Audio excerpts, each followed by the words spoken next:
Welcome. I'm chairing this session. I'm Sheila Jeffries. The session today is on Onlywomen Press, and Onlywomen Press is extraordinarily important. There is no history of it. That's one of the reasons that we're trying to bring these members together. It was founded in 1974 under a different name, but that story will be told, I think. Yes, that story will be told. And Anna says she had a book published, a children's book, 2009, 2010, so it was still going at that point, which is an extraordinary length of time for a lesbian feminist press. And it's the only lesbian feminist press that ever existed in Britain. There were a couple of lesbian presses thereafter, but they were not lesbian feminist presses. I think some of us would be prepared to make that argument. And there was nothing like what was achieved by Onlywomen Press. Lillian Mohin founded it. Of course, optimally, it would be marvellous to have Lillian to speak about it, but she's not in a position to do so. So we managed to persuade Anna and Jackie to speak instead. They will say something about that as well. And they say that the way they're going to run this session is that they're going to do it in an interactive way. They have planted women in the audience who are going to make particular contributions. Both Jackie and Anna were involved with the Women's Press, with Onlywomen Press. First serious mistake of you. With Onlywomen Press, as it became, at some time, and I think they'll probably say when they were involved and what their involvement was about whilst they're speaking. Who is going first? We haven't been these two. Oh, sorry, yeah. I'm on to go. Leon. Yeah, very sorry. Okay, so who's going first? Anna is going first. No, Jackie. Oh, Jackie's going first. first. I was pointing at Jackie. Off you go.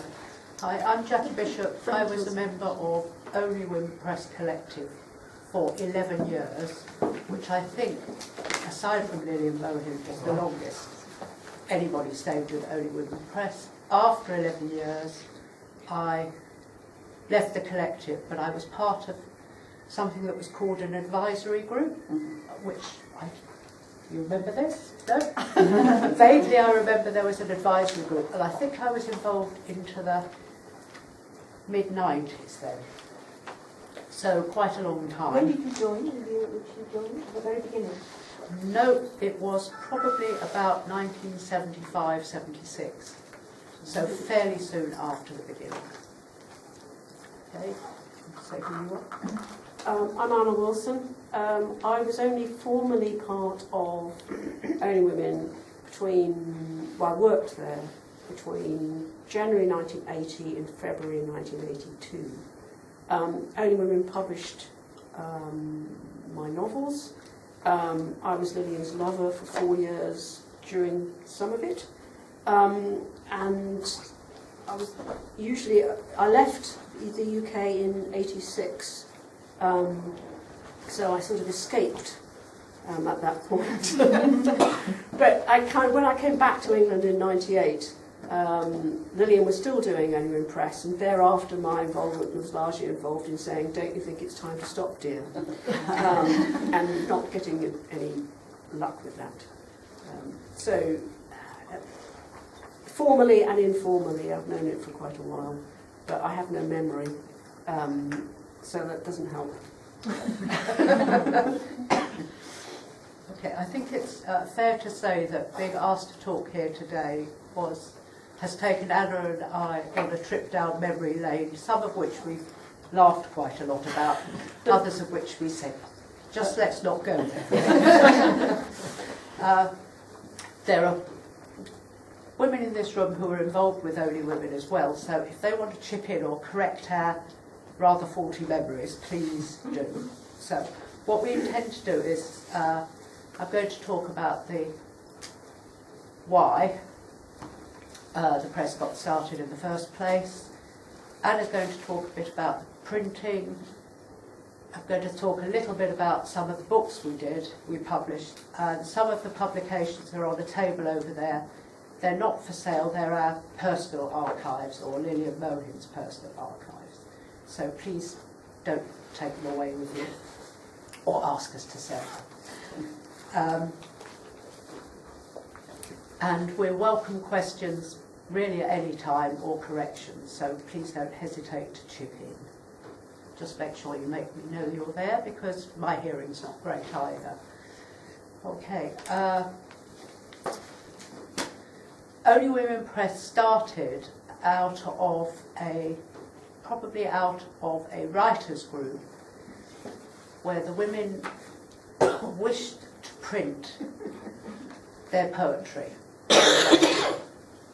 And that generated 3 women going to the Camberwell College of Printing to learn how to print, because they felt that it's important to control the whole process. So these 3 women went to learn to print, and indeed did so, and came back, and out of that came a printing and publishing group called the Women's Press. I'm going to say who they were, those 3. Yes, thank you. The 3 were Lillian Mohin, Sheila Shulman, and Deborah Hart. Sheila sadly died 2 years ago. I'm sorry if you didn't know. She died a couple of years ago, and Lillian is unable to be with us. And I've lost contact with Deborah Hart. So She's still out there. I know she's still around. She came to our last meeting. Changed stuff about Maria. Yeah. Okay, so became the Women's Press, and the story of that is that a publishing company called themselves the Women's Press and registered the name. So our collective had a dispute with them, as you do, but the name was registered and we became Onlywomen Press. Jackie, I'm just going to circulate the calendar which was published by them when they were the Women's Press. Just to Yes, that. thank you. Okay. I'm going to extensively quote from interviews and documents of the past, because they're more accurately express what we were thinking at the time than my recollections, which are not 100% accurate. Okay, so in the spring of 1974, a group of London feminists began to talk about fulfilling the need for a communication system which we ourselves would control. In order to create a women's liberation movement reality, we need to discuss and develop the development of political analysis unhindered by patriarchal values, and we also need a means of establishing our own culture. After much discussion, the group was established in the common understanding and determination to publish and print feminist books, pamphlets, posters, etc., with all production carried out entirely by women. Being part of the women's liberation movement has meant to us not only recognising our oppression, but resolving to overthrow it, and therefore to withdraw support for any of its systems that we would establish our own. In an interview in 1983, well, rather in a letter in 1983, in response to a request from a woman who was doing some research into Onlywomen Press, Sheila Shulman wrote, "We have thought long and hard about male control of the media, including and perhaps especially publishing, and were concerned with maintaining control over our own, that is women's, voices, and with once and for all putting an end to the way women have been silenced. The principle of working within publishing houses was pointless. What we as women wanted and needed was, at last, autonomy and control over the many processes involved in publishing. We felt and still feel that if we do not have that autonomy and control, there will be inevitably, even supposing goodwill and sensitivity on part of the male hierarchy in publishing, be an unacceptable level of distortion, if not outright silencing. We publish new works by feminists in Britain, since they are making the cultural world in which we want to live. And on the other hand, the women who are most likely to be silenced, ignored by the publishing establishment. I put good writing in inverted commas because the very existence of the women's liberation movement has so fundamentally challenged male aesthetic criteria that we are constantly engaged in making our own. We are not interested in making a contribution to publishing, but rather changing the world. Publishing for us is for us a political method, not an end in itself. We feel that women can challenge most seriously from outside, not from inside, because of the angle of vision, the absence of temptation, and the intensity with which we perceive the repugnance and malevolent power of the male machinery. That maintains the status quo. She didn't pull her punches, did she? We were afraid as well by having, we were aided as well by having no illusions that we are inside. We feel that we are an integral part of the women's liberation movement, women speaking out of their own voices to each other, out of their own common rage and love, in order to change the world utterly once and for all, has been at the heart of the women's liberation movement since its inception. Our work is to embody the strongest of those voices in print and to distribute them as widely as possible. So I think that says in a rather lengthy way, we were out to change the world. That's the why of what we were doing. To move on to the why we were printing, I'll hand over to Anna. Right, these are, I just want to say that I am dressed in the spirit of yesteryear in order to invoke a time when we were going around giving readings and stuff, so I don't normally dress in a waistcoat and tie. This is Lillian's waistcoat, which when I sort of excavated the things that were in storage, I found, and she now wouldn't be able to fit into it, I appropriated it. So, she is, by the way, in a residential nursing home and has dementia. Otherwise, no, we would have dragged her here to talk. Anyway, so yes, why print? Again, these are extracts from things written anywhere between about 1974 and 84, when the press stopped printing. Onlywomen Press is a group of women printers. We believe it is essential for women to break into traditional areas of male expertise so that we can take our place in the world on a footing of equal knowledge. Printing has, of course, been hitherto a skill almost entirely closed to women.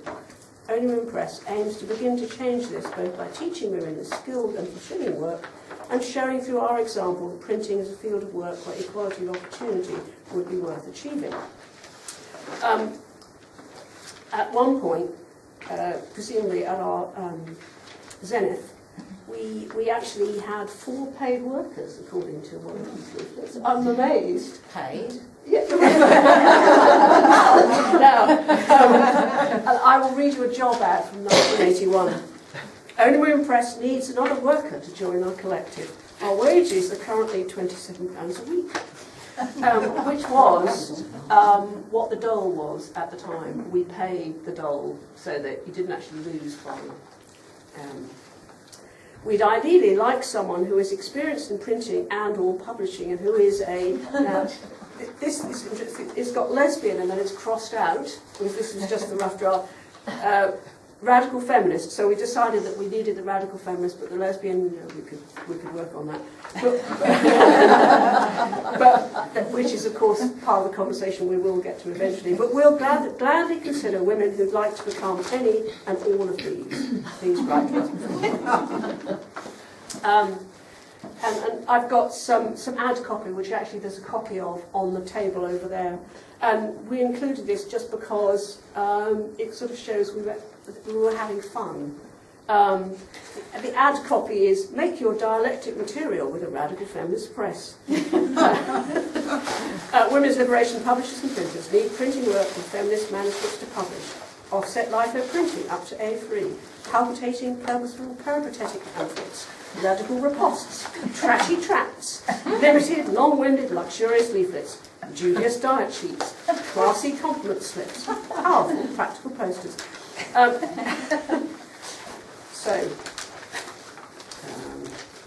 They were great, those ads. Have you got a copy over there? Yes. There's a copy of the original artwork is on the table. Oh, Yeah. fantastic. We printed. There was a time when we were sharing printing with Women in Print. There wasn't enough sort of radical printing to go round, so we had an agreement with Women in Print that we would try and get radical groups to share out. They'd go to us one week and they'd go to Women in Print the next week, so that we could both stagger along. And I don't remember most of what we printed. I remember printing Sappho of memory. Exit, which was the the euthanasia, the voluntary euthanasia pamphlets. Still out there.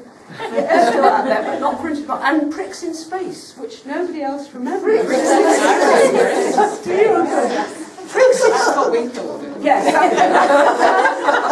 It wasn't actually his real name.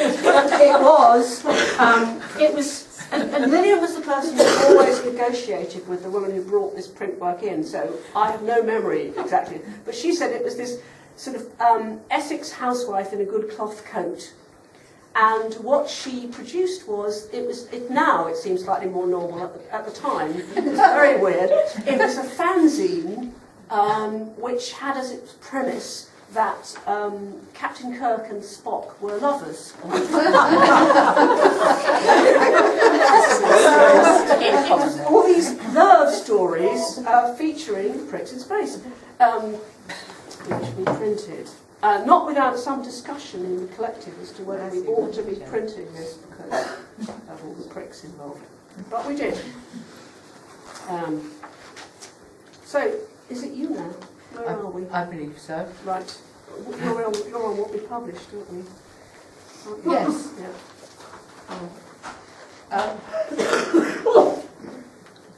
I think it's interesting that, first of all, from 1974, the backs of our books said we were a women's liberation publishing and printing group producing work by and for women as part of creating a feminist communication network out of the feminist revolution.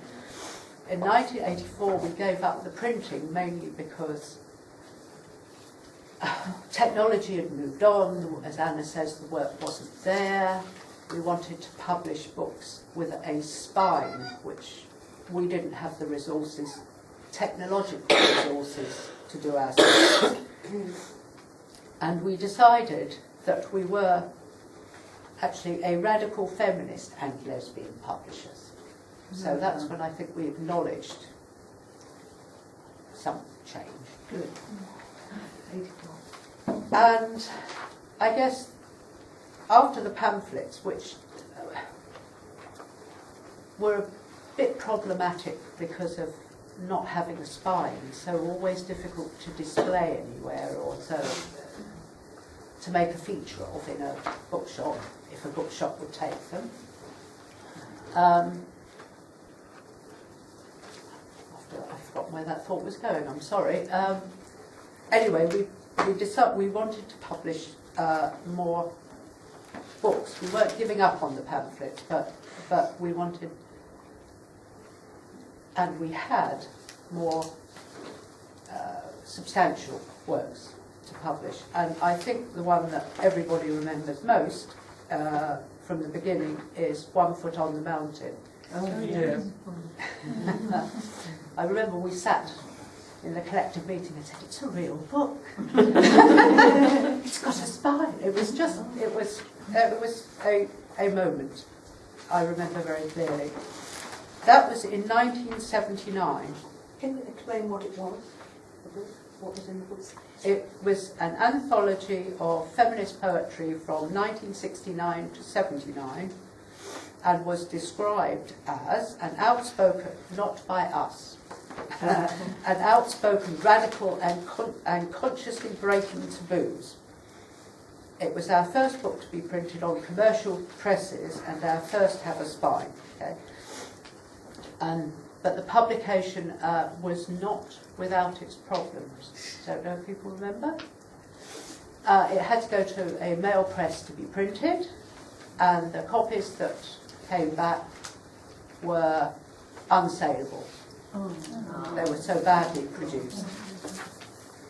We went to a second press, and the printers returned the books covered in coffee stains, and Is it Black Rose the second time? I think it was. Yeah. Yeah, they were both radical male presses. And after a lot of correspondence and negotiation, that was pulped, and they were made to reprint it into an acceptable format.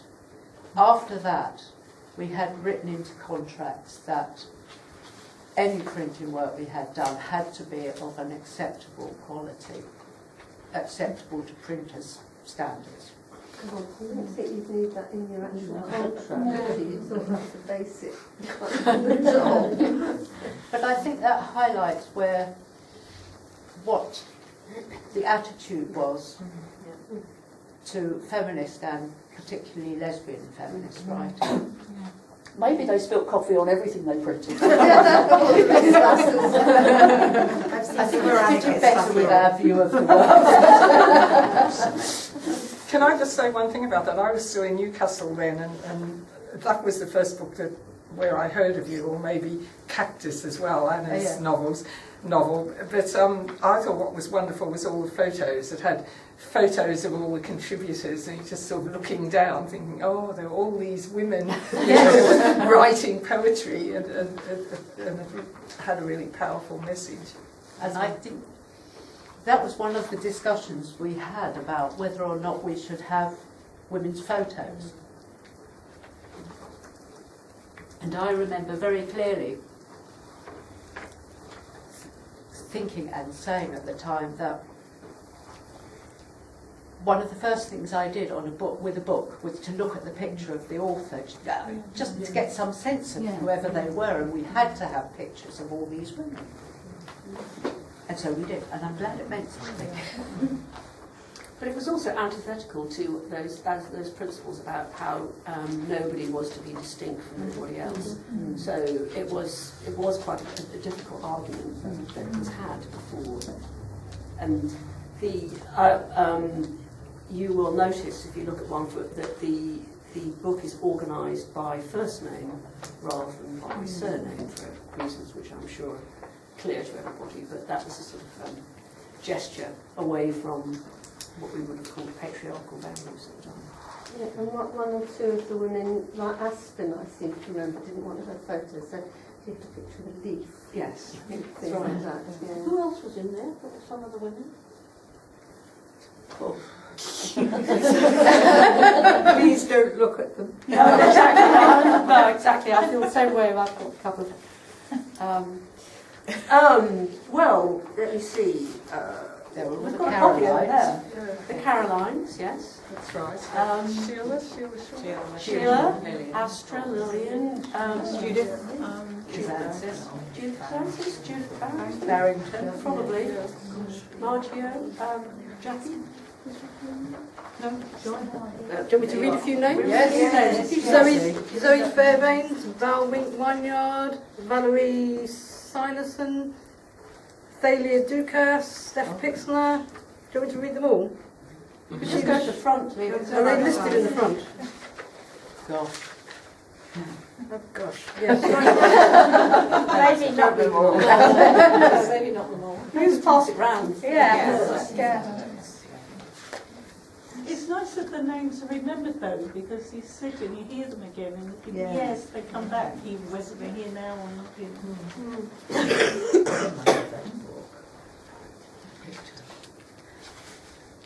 I think if we all cast our minds back to that time, which I guess most of us can in this room, think how there were no books. No lesbian books, no feminist books, not a lot of books by non-feminists. It was very hard for women to be published. And as you say, Elaine, they were just unavailable unless you, I don't know. Did your own little A4 things on, what do you call it, the Stetner? Yeah. But for books, many of us, if you knew where to look, you could get stuff from the States. Yeah. There was quite a bit of stuff in the States, like Judy Braun, and she sort of ran a press in San Francisco. And there was a few lesbian presses as I was there. But I don't know whether they translate or whether you could get them here. Can't hear you. I don't know whether it was possible to get US stuff here in the UK. Just one at a time. Yeah, one at a time. We passed it round. Yeah. That's what I remember doing. Is share. You know, you read it and then you passed it on to someone else because you could perhaps only get one copy of it. And when we started Sister Right, of course, we did import a lot. Yes. When was that? 78.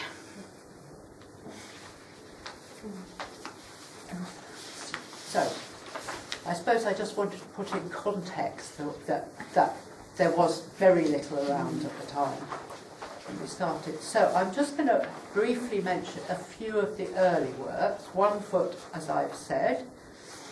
In 1979 we published Women in Honour, some notes on lying by Adrienne Rich, which obviously was a reprint of her work.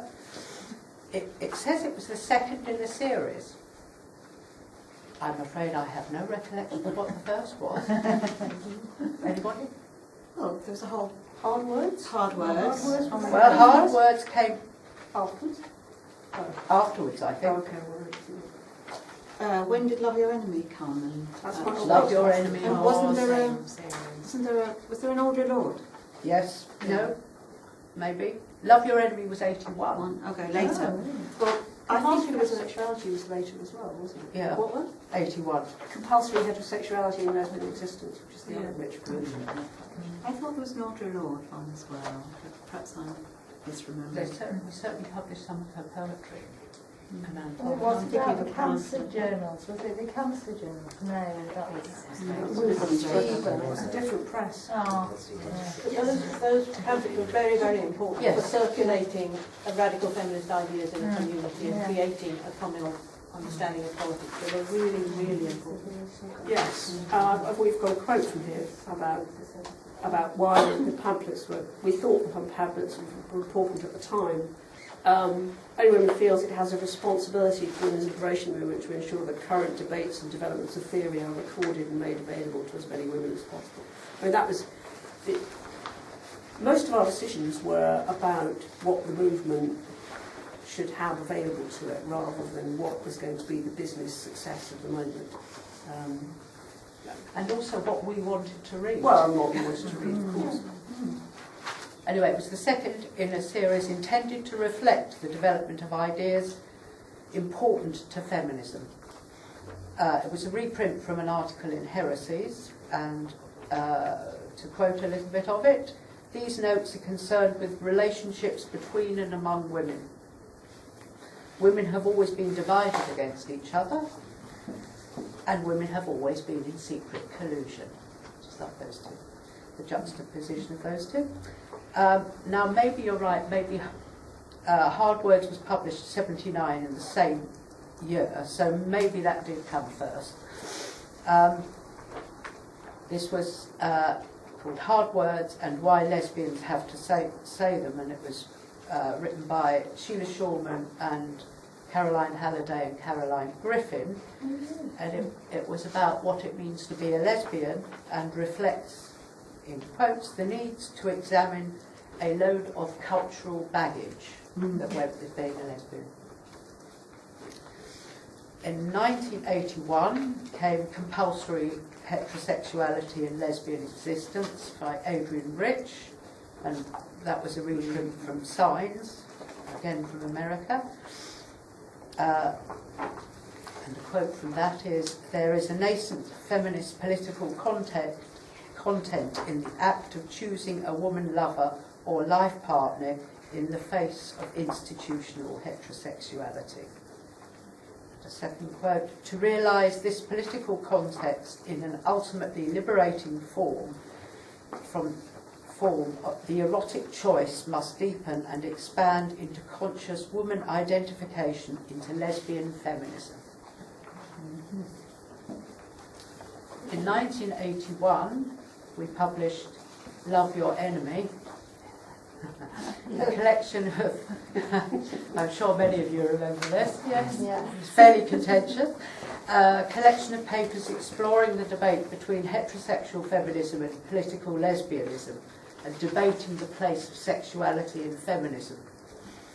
The debate by the Leeds Revolutionary Feminist paper of '79, the book aimed to capture the debate and encourage further debate, and it sure did raise a bit of a storm.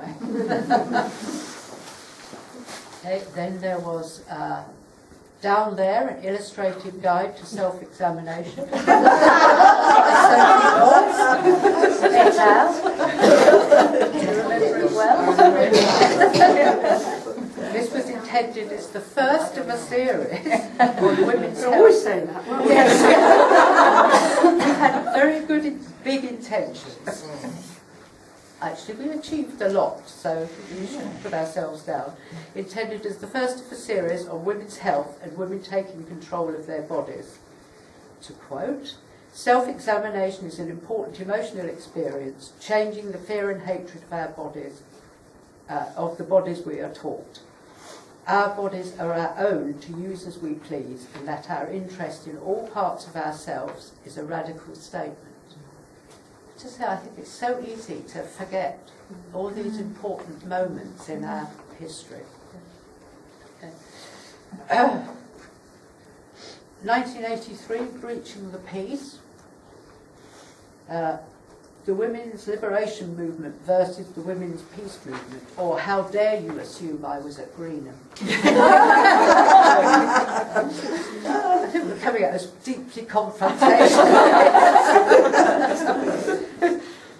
A collection of radical feminist papers, mostly written for a half-day workshop held in April and attended by about 100 women.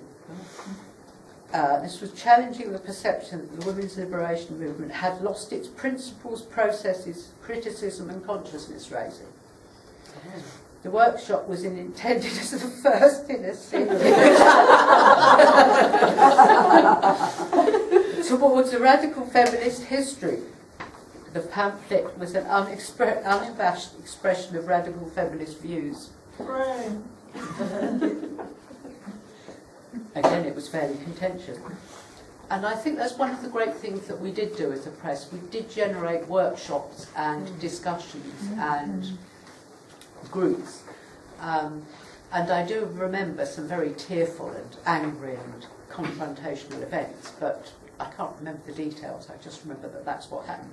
I remember having a conversation with Sheila Shulman not so many years ago about why was everybody always crying? In 1985, we published Women Against Violence Against Women by Sandra McNeill, a collection of papers from 3 feminist conferences against male violence, and then 1986 to 88, 6 volumes of gossip on lesbian and feminist ethics. A series. A series! Yes. Which sadly finished in 1988 after only 6 volumes, all of which are over there, if you wish to look at them. Why did it finish? I think people ran out of steam. I actually, the only reason I know when I left the collective was because I say goodbye in volume 5, which I had completely forgotten that it was in there. So I was looking at it and thought, oh, okay, that's what happened. Right. And It's me. no, I have something else to say. I'm sorry. Right, no. Carry on. What's the last page of it there? going to say, and the final book I wanted to mention was For Lesbians Only. What? Which was published in, what did I say it was? What did we say it was? 1988, which is a very big volume of articles that originated in America.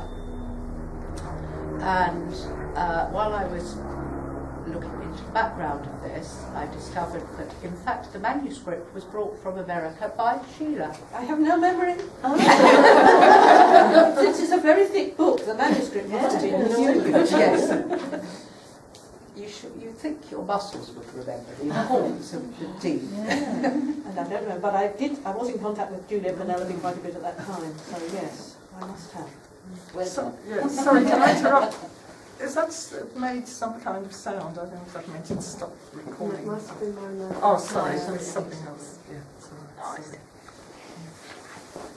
Anyway, it couldn't find a publisher in the United States, both because of its political content and or because of its size. And we got to hear about it and offered to publish it. God knows where we got the money, to be honest, because we never had a penny, really. And it's good paper. It's a nice production. Yeah. I mean, if they couldn't get it printed in the States, they might have contributed towards getting it done, right? I don't think so. No. I don't remember that at all, but maybe I wasn't there then. I haven't mentioned the later volumes of poetry and fiction, not because I don't consider them important, but because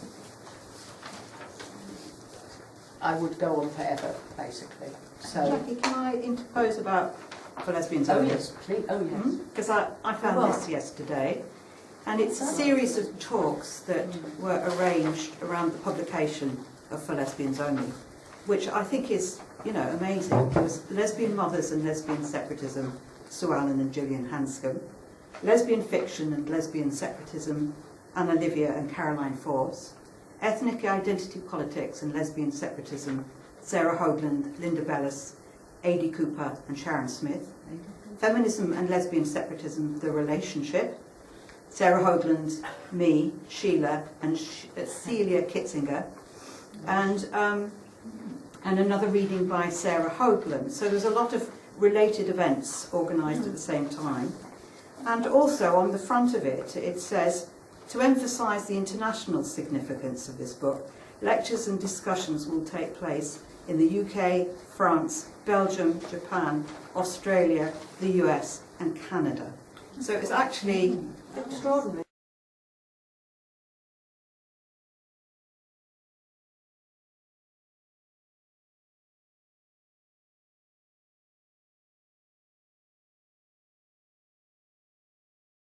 Powerful. If you want to know what lesbians are, nip into Smith's and discover they are sick and alien. For me, as a lesbian feminist, to be a lesbian is not only an entirely sensible and fulfilling way to conduct my private life, it is also an entirely rational choice for survival and political struggle, the only rational choice. And insofar as that perception is not made manifest around me, I can only try to fill that absence, because I need that it should be there around me for myself and for other women, and because it's books that changed my life. The attempt to create a culture which I can recognise and own is not without its problems. As a small instance, I doubt that those of you out there who are anything less than obsessive devourers of the tiny body of lesbian feminist literature that exists would have read my book. And that has only something to do with its merits or demerits as a work of art. You won't have read it because you don't know that it exists, because it does not flash onto your TV screens nightly along with the snowflakes. On one level, that's a problem of distribution. Those who do not own the world have difficulty in making themselves heard across the alien airwaves. But there is a deeper problem, which I'm about to say now is addressed to the outside world, the heterosexual world. I feel I have to address them now briefly, because even if we have managed to fill this room, and I hope we have, with the rest of us, I feel surrounded here by that alien crowd. At best, they are only on the other side of that door. The problem then, the problem of my not being seen or heard, goes deeper than my not being available as a snowflakes. You, the alien you, even if you do know that I am here, that a lesbian feminist literature exists, don't think that it concerns you. What, after all, can a pervert say to all you normals? You can see that I can perhaps describe myself, can illuminate with an insider's knowledge the strange workings of the queer mind. That is a task to which, of course, lesbians have traditionally had to apply themselves. We have needed to justify our existence, to ask that the world might find room for us if we promise not to threaten its security. But I do not write only so that the lesbian ghetto shall be described and made real. I do not write simply in order that we can survive alongside you all. I write to put us where we belong, in the centre of things. I am not interested in a separate development that leaves you unchanged. As a lesbian, I have something to say to all of you. You can no longer simply push us aside as products of an accident of birth, an accident of upbringing. Our existence is a challenge, and is no longer a challenge for which we will apologise. Our existence challenges your normality. As a lesbian feminist, we can see that your heterosexuality is no more natural than anything else constructed by society for its enslaving purposes. You are doing it deliberately, and in doing so, you are shoring up the most fundamentally oppressive institution of them all.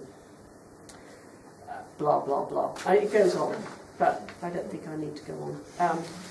And it's sort of the peroration is, we've only just begun to write, we can hardly know where we're going. We have not only to uncover and put in its place the truth of lesbian existence, we also need, and I don't know how this is done, to go beyond that, to move forward. We need to try to see not only what we are, but what we might become.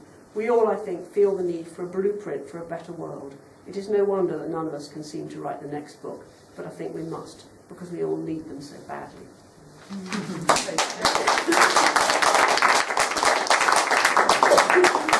That went down well. What was the response? Do you remember? No, absolutely no. I didn't even remember I'd written it.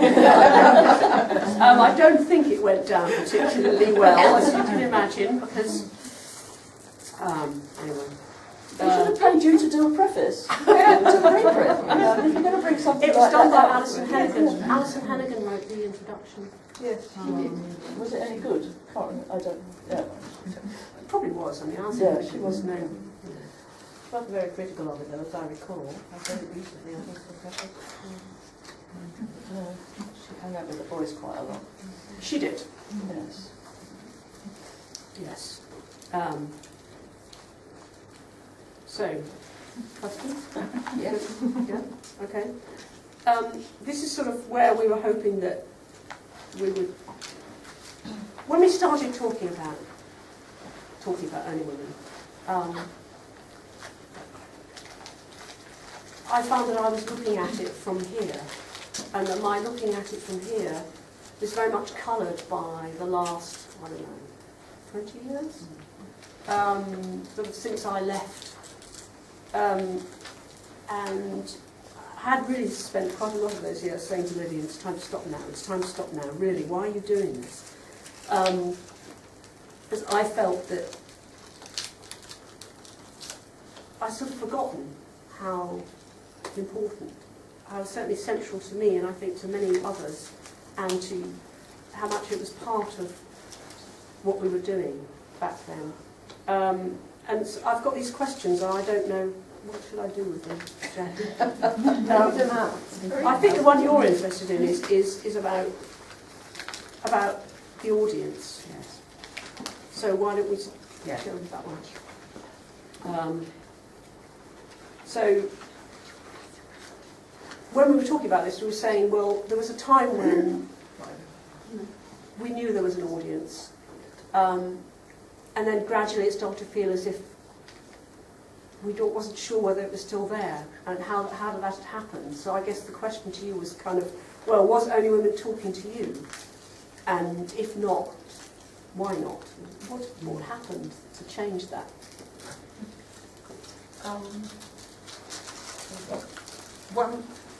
One of the things that happened was, in the book I edited, Beyond Sex and Romance, some of the chapters were about the absorption into the mainstream, critiques of Jeanette Winterson, and Sarah Waters wasn't in that because she was later.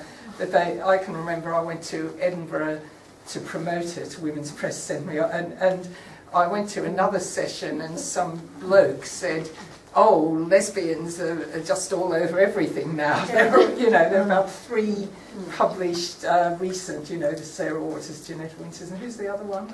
Ellie Smith. And I think one of the things that I was looking at some of the later books, because I think I did a critique, really praiseworthy critique in lesbian detective fiction. There was a Burning Issues, Maggie Kelly, Burning Issues, and it's sort of very much published much later, sort of 90s, but still very much talking about male violence, the problems of being a lesbian mother of a son who was sort of watching pornography, as I remember, and that still spoke. And I think one of the things that happened was just the queering and the moving away from feminism.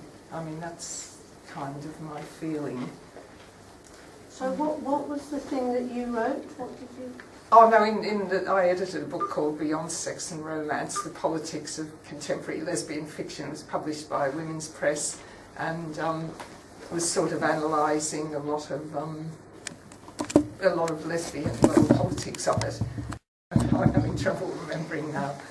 No, but you're right. I mean, certainly other lesbian writers came along, and they were published by other people. But they weren't feminist, that was the difference. Yeah, that's what I'm saying. I mean, the chapters, I wrote a chapter on, the lesbian feminist fiction wasn't about romance, and a critique of that.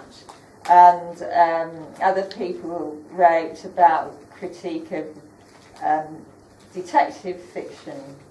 For example, Val, whatever her name is. Yeah, Val McDermott. Val McDermott originally wrote a lesbian character, and a lesbian character, and lesbian feminist detective fiction, and then she copied Patricia Cornwell. Yeah, she moved into making a profit. Yeah. And what were the other chapters on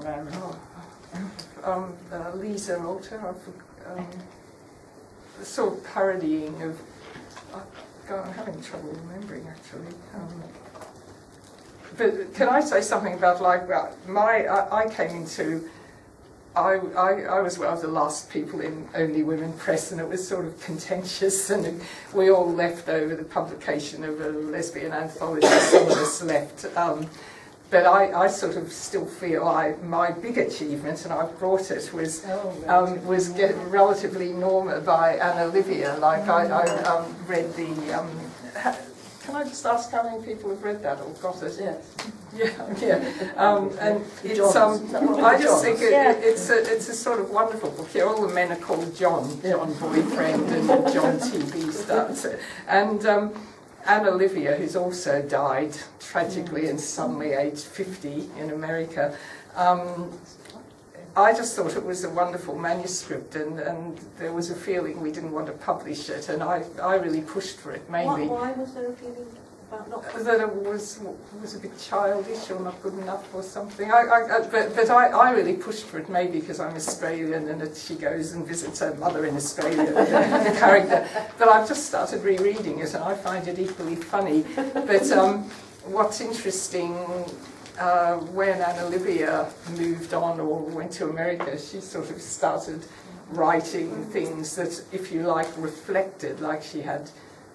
I better not say trannies after making the mistake of saying men in frocks to my MP the other day. but she started talking about queer society. It just sort of moved away from feminism, and it's just so refreshing to read this and think and just remember where we were, and it just conveys that time that we're kind of lost. There was such a problem with dating. There's no dates in it. I think on one of the leaflets, I think it's Relatively Norma 81, it's a guess? It's about that. Yeah, well, I came to London and joined Onlywomen in 80. You were there in 81 because you were at the Don't Do It Die party. In my flat, not That's right. That's right. We had a. That's right. When the weekend she got married, we had anti-royal wedding. We had a meeting. Badges. Yeah. How right we were. Yeah. How right we were. How right we were. But there was also, I was going to say something else about the cartoon, because Kath Jackson, I got interviewed and didn't get a job as a printer, but because I'd loved Love Your Enemy and Adrian Rich's, you know, I was that politics, so I sort of came onto the collective. But Kath Jackson and Danu, I think, got jobs as the printers. And when you think of what Kath did, you know, with Vera, the Visible Lesbian, that was published by Women's Press, though, wasn't it? I think the cartoons. Well, it was in City Limits every week. Yeah, I know. Yeah. But I mean, that was another almost spin-off from that time. Her wonderful cartoons and. What I just say about the printing though, because it got slid over. That you know, in order to do all of this, they went and learned to print. Yeah. You know, no mean achievement. Was it at Camberwell? Yes, because Yeah. you two had left when we came in. I think you just maybe overlapped a tiny bit. Yeah, because you were printers, were you? You and I learned to print. I was there then. I was there 79 to 81. My memory was I had another job to pay the rent with. I didn't barely. So when you were at Mount Pleasant, were there printing machines? There's a picture up with Sophie in it. In which, unfortunately, I'm not wearing the overalls. You are not so wearing the overalls. We wore these boiler suits, which became blacker and blacker as time went on. And that was letterpress printing, wasn't it? Yes. Wasn't any of your offset your line. girly like No, it was offset litho. It wasn't letterpress. Was it? Yes, no, it wasn't. So it was the early days. It was offset litho. But it was a real, I mean, I vividly remember. Your picture, that one is yeah, some, perhaps, yes. And did Selma Lowe's outfit, Dark Moon, do some of the They did, yes, that's quite right. because I worked for her for sure. And they'd write comments on when they'd... Cheeky comments. Yes. Oh, I didn't do that. That was interesting. Yes, that's true. But you would type onto this shiny paper, and if you made a mistake, you took a razor blade and scraped off the letter and typed it again. Yes. Oh, yeah. Cowgum. And Lillian made us do it properly, didn't she? Because I was very bad at this, and you know, she would say, "No, how good she ever did." All that layout. Could I just say something off message about the current situation, which is that I'm just aware that, we're seeing a flowering of lesbian and feminist and radical feminist writing that's kind of disappearing into the sort of maw of the internet, like amazing blogs, some of which stay up, some of which get deleted, and the internet's sort of swallowing it. And I've long had a fantasy of like just reprinting some of that stuff that, you know, that with bloggers' permission into books, and I'm aware that one of my fantasies is to buy one of those £20,000 digital printers, state-of-the-art things, and you know, nobody has that kind of money, but I'm aware that our enemies do. The sex industry, in the you know, the ECP have their own press, and the Common Ground, which, you know, like, who are those groups that meet at Common Ground, like X-Talk and all them? They own their own digital printers because they know that printing is the means of production. They know that when you can, you know, print stuff, you have a lot of power. And we've gotten to a point where the enemies of feminism know that and have their own, snazzy digital presses, and we don't. Because none of us have a spare 20,000, but if there was a way for us to talk about, you know, different projects coming together and buying one, it would be so amazing.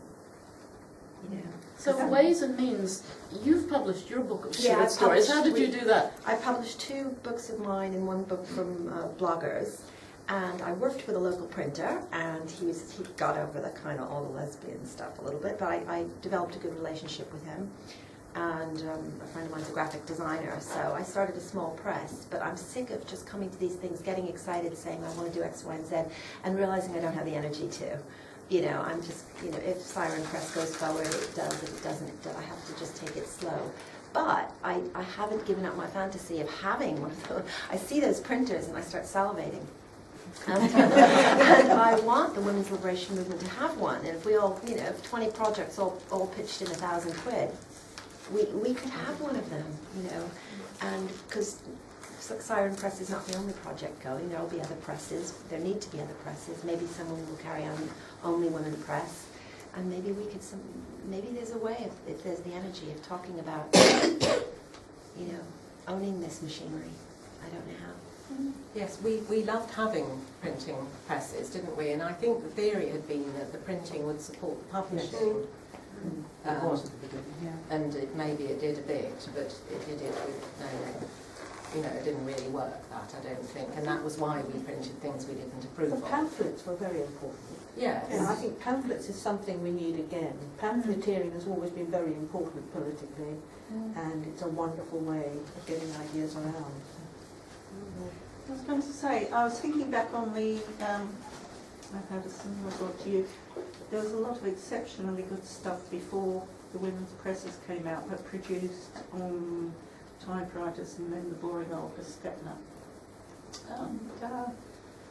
Stuff that women picked up, stuff that I keep finding at home, which I now, when I find it stored in little boxes, all the stuff from the old workshops at Shady's Place and everything that came out of the meetings, or the stuff, the thoughts on feminism, the first radical feminist group, the one Sheila then came in slightly later into that and worked on stuff.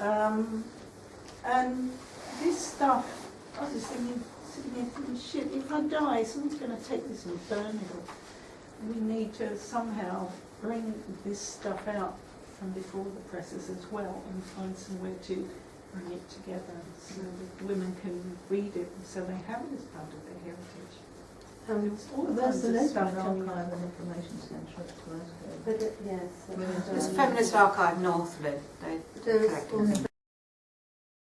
It's worrying that you give people, I mean, I was thinking of giving stuff to them, but I went in and I looked at their stuff and I said, I've got some stuff, and we don't want any more, thank you, we've got sufficient.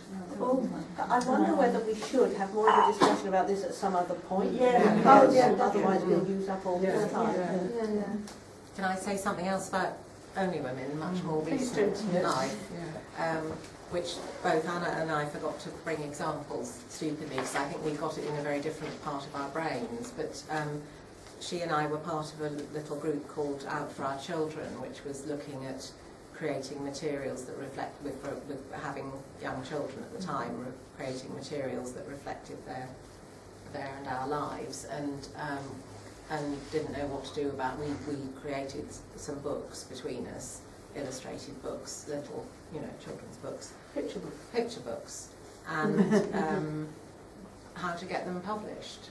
And so we tried a few things, but the one that worked was basically asking Lillian, and she printed and published, I think 4 altogether. One of them was yours, or certainly 3 anyway.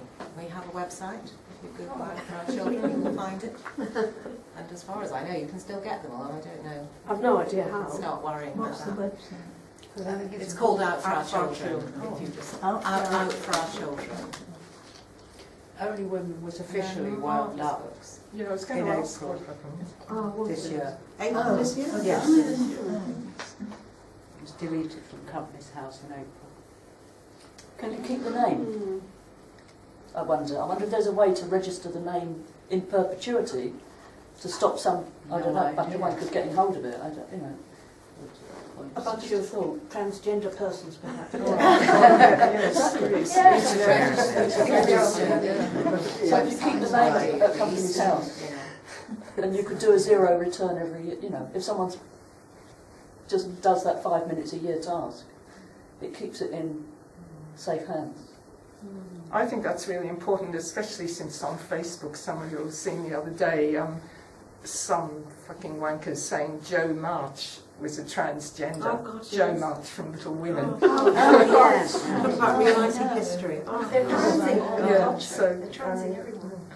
Is there anything else anybody else wants to say about their involvement with Onlywomen, or what the book's meant to them, or any of those? Can I just say anything about that? Yes.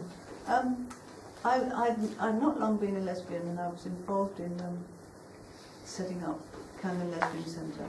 And I went into this bookshop in Tottenham Court Road because I just happened to be glancing around, and I found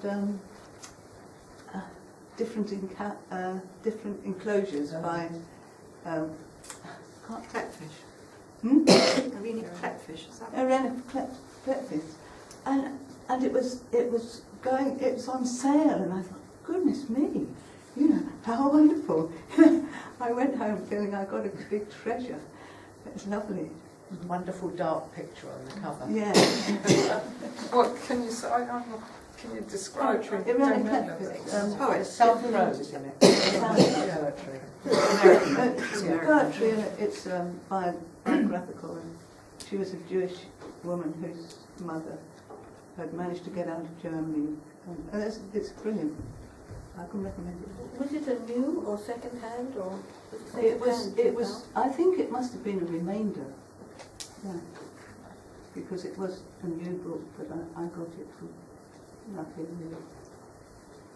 I just sorry, you haven't spoken. Go on. Oh, I've spoken a lot. In short sentences.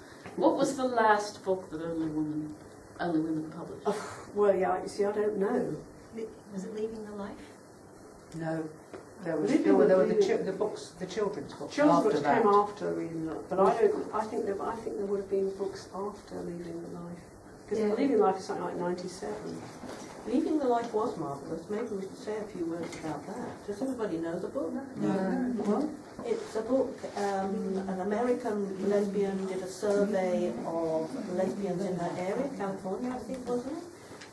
As to why they had stopped being lesbians, basically, and it was absolutely marvellous, and I've used it in my teaching, because they said simple things like, my mother couldn't accept me being a lesbian and she wanted me to have children, and so I couldn't stand being on the bus because I couldn't hold my girlfriend's hand. It was all absolutely straight stuff, so it was all about anti-lesbianism, and it was really, really clear.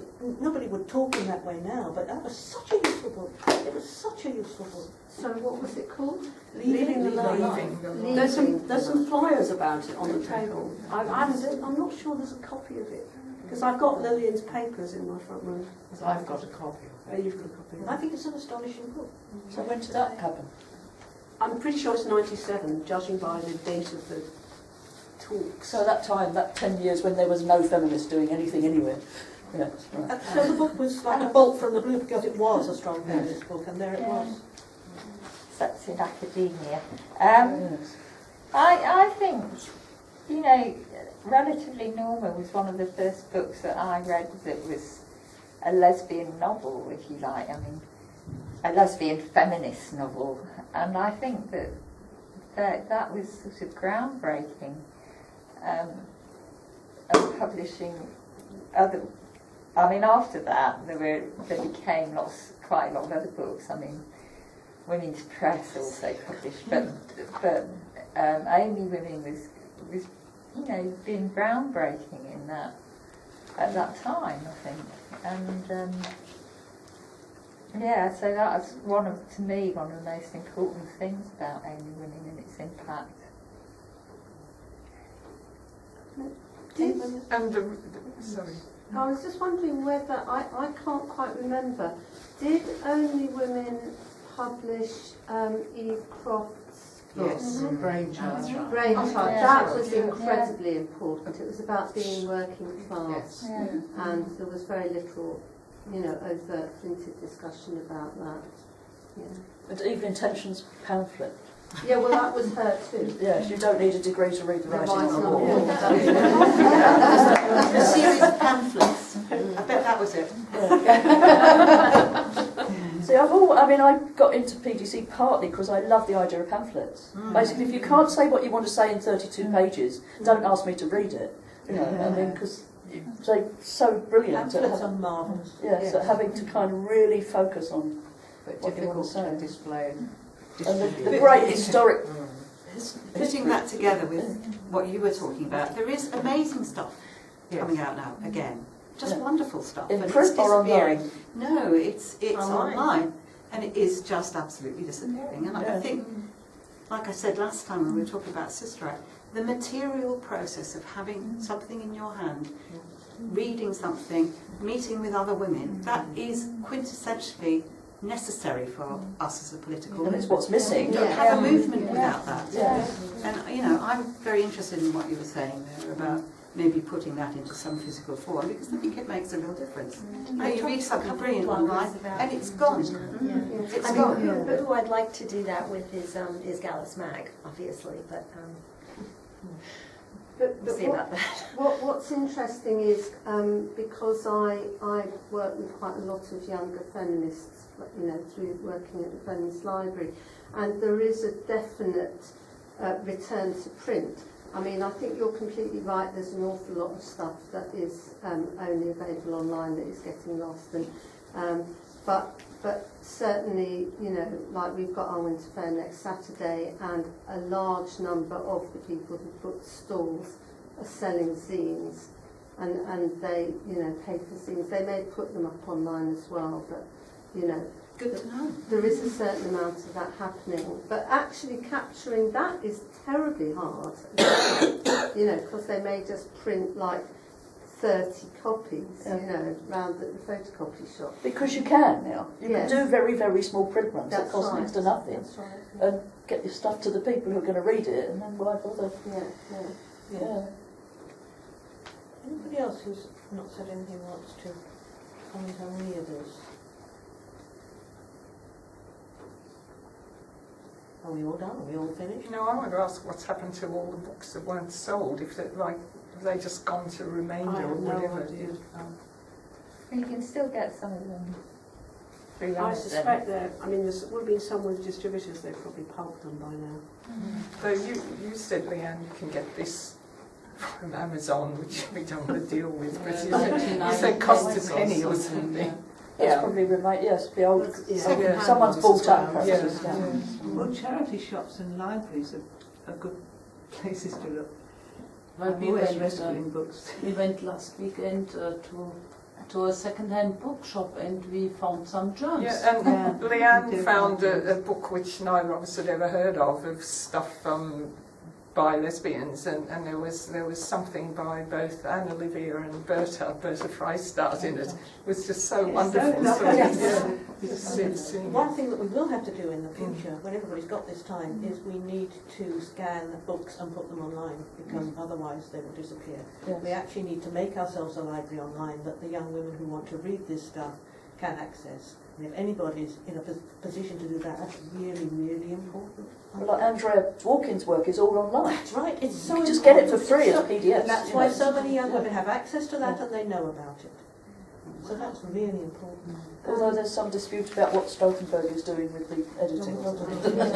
And let's not even go there. Let's not talk about it. Yes, I don't know how they've done that. Well, there's all Google online, you know. I'm actually at this very moment, like literally as we speak, starting to look into this question about how to preserve archives. There's 2 or 3 very small archives that I know about that need to be rescued at the moment, and the question is, I mean, I think they probably do need to be online, but I'm not a great enthusiast of only having stuff digital. And anyway, so I'm incredibly interested to talk to people who want to think about this more, because there's big technical issues and stuff about how to preserve stuff and how much it costs and things like No, that. we need all kinds of stuff online, pictures, cartoons, etc. But we just think, is there anything else? Can I just talk about the end, the 80s? Because we're talking about, Flow came out in 1988 at a time when separatism had pretty much gone as an idea, and yet it was extraordinary stuff, but it was kind of too late in a way when that came out. But what was also happening in the late 80s, that we were talking about, had the audience gone?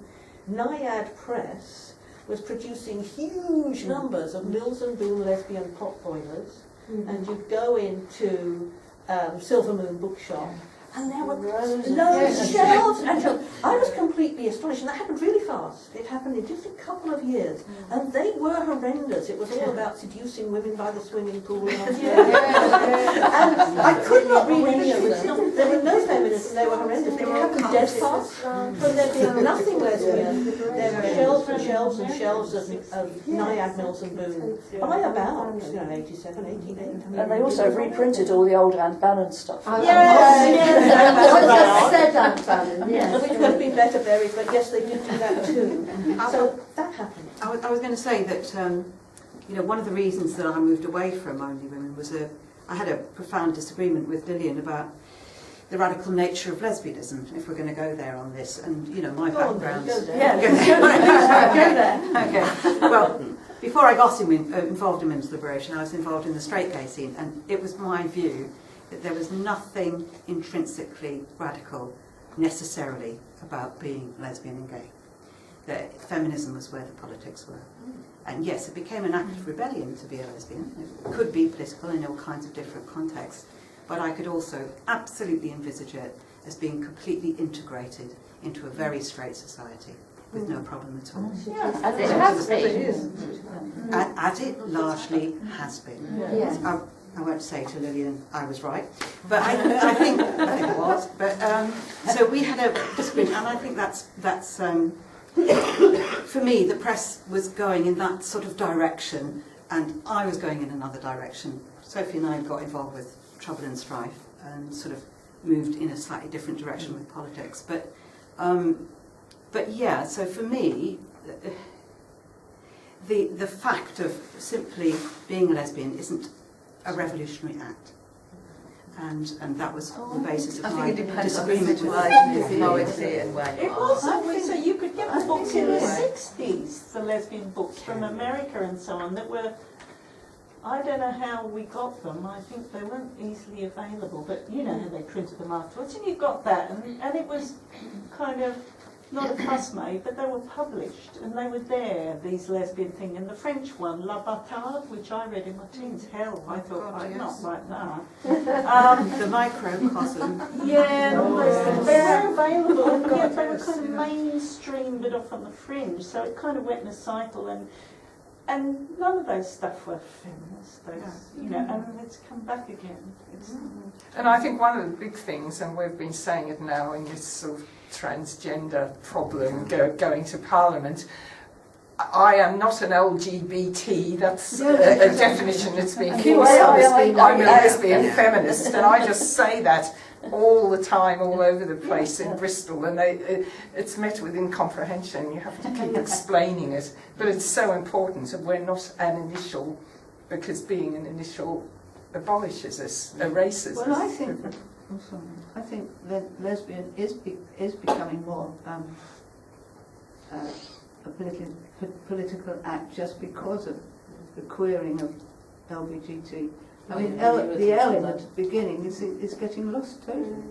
It's just using the word is becoming a dangerous political act. But when men who fancy women have a sex change and become a woman, they then call themselves lesbian, and I'm sick of trying to tell them, you are not lesbian.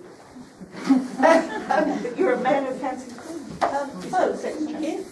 Could I say one brief thing about Onlywomen that I just loved the short stories anthologies, and they really opened my imagination and made me realize that I've always written short stories, but that you could actually put them in a lesbian. It just made connections for me, and they opened something up creatively. I really loved them. There were 3 anthologies of short fiction, weren't there? I can only think of 2. What's maybe just 2. But There's 3 on the table over there. And I loved them, and they were fantastic, and they really worked, and it was just a way of... I think there's an interesting discussion about what makes a lesbian feminist short story or novel and what makes a lesbian short story or novel, but we haven't got time for it. So, but I would like to talk about it. So I think we're going to have to wind this up. This is our last session for this year. Beginning of next year, beginning of February, we are going to have a session on communications, women's feminist newsletters, lesbians and feminist newsletters. And then, because Lynn really wants this, we are going to have a section, something on dress and clothing. You'll come up joke. That's a joke. Okay. So that's what will happen next year. Thank you all for being here, and a really fantastic session. So thank you very much for being prepared to come and talk to us.